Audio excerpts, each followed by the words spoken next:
Hello everyone, myself Mr. Namit Utkarkar, Assistant Professor, Department of Pharmacology, KLE College of Pharmacy, Belagavi.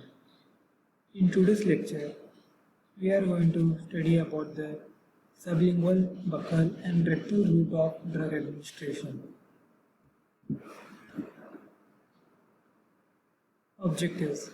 By the end of this lecture, the student will understand the sublingual, buccal and rectal routes of drug administration along with its advantages and disadvantages. Now let us see what is sublingual and buccal route of drug administration. Tablets or pellets containing the drug is placed under the tongue or crushed in mouth and sprayed over the buccal mucosa. So in this route of drug administration, we usually take up a tablet or a pellet, and for sublingual we place it below the tongue, and for buccal route we place it in between the gums and the cheek. So whatever the absorption is there, it will happen through the sublingual or buccal route.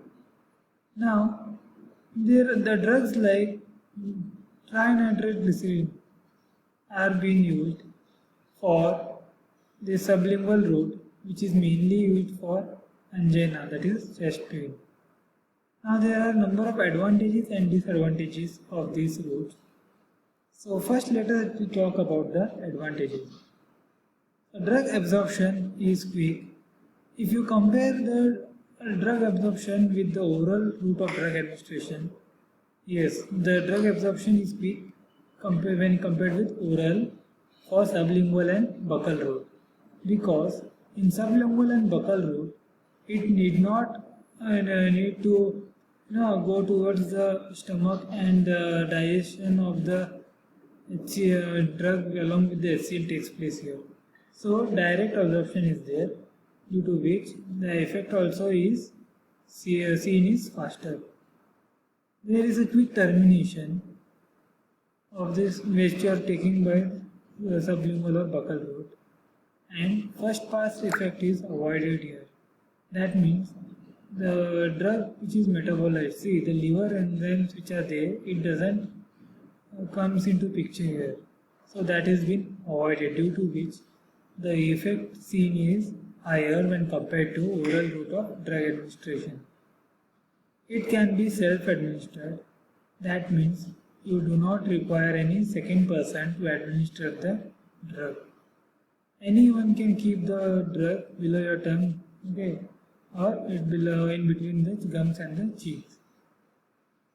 And it is economical. It is economical mainly because we do not require a second person to administer the drug, right? Like in case of injections, parenterals and all. So you itself can take the drug yourself. So there is no possibility wherein you require any person and you need to pay them. Then coming to the disadvantages of sublingual and buccal route of drug administration, unpalatable and bitter drugs cannot be given, because the drug only is if the taste or the smell of the drug is only not good, it is like foul like, then the person cannot withstand it, right? So no doubt he won't take that drug. So such kind of drugs which are having a bad taste odor, such drugs cannot be given by sublingual or buccal route. Irritation of oral mucosa is being seen. See, there are some drugs which will cause burning like sensation if you are placing it below the tongue or in the buccal route. Okay, so some burning sensation may be due to excess amount of the drug might be highly acidic.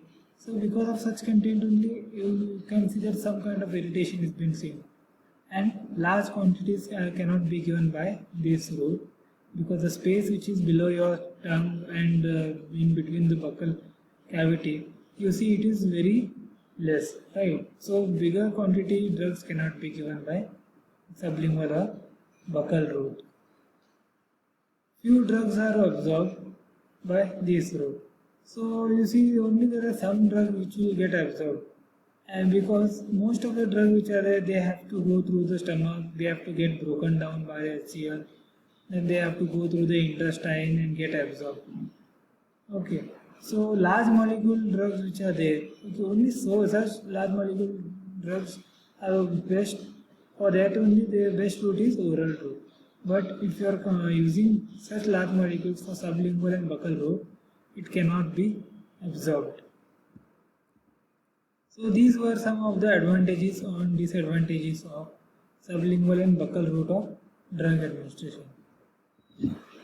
So moving towards the rectal route of drug administration, drugs that are administered rectally, okay, have a suppository. So in this form, a drug is mixed with a waxy substance that dissolves or liquefies after it is inserted into the rectum. So here you see the drug, for example, diazepam or indomethacin.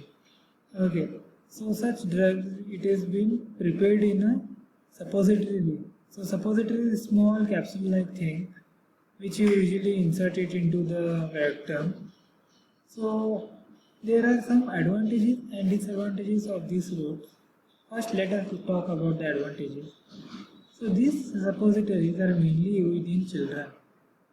Okay, and it is having a little or no first pass effect. So as you see, the metabolism, that is the involvement of the enzymes by the liver, will be minimal, and it is used in vomiting in unconscious patients. See, as I told, if you are in vomiting, whatever your drug you are taking through oral route, the same drug will get expelled out, right? So you won't find the desired therapeutic effect of that particular drug because already the drug is been expelled out through vomiting. So in such condition, we can give the drug by rectal route, and also for unconscious patients, it can be easily inserted into the rectum.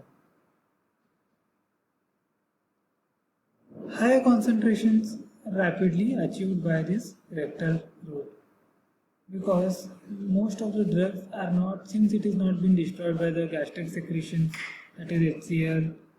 Most of the drugs which we give through rectal route, it is in higher concentrations. Now coming to the disadvantages, it is inconvenient. See, most of the time, you cannot administer a drug, directly into the rectum. So some training should be there. Suddenly you cannot, okay, because it is unusual, right? So absorption is slow and erratic here, and irritation or inflammation of the rectal mucosa can occur. For example, if there are some drugs, which are very acidic, so there might be a problem, like there might be a burning sensation and there might be swelling in the rectal mucosa also can be observed. So these are some of the advantages and disadvantages of rectal route of drug administration. Thank you.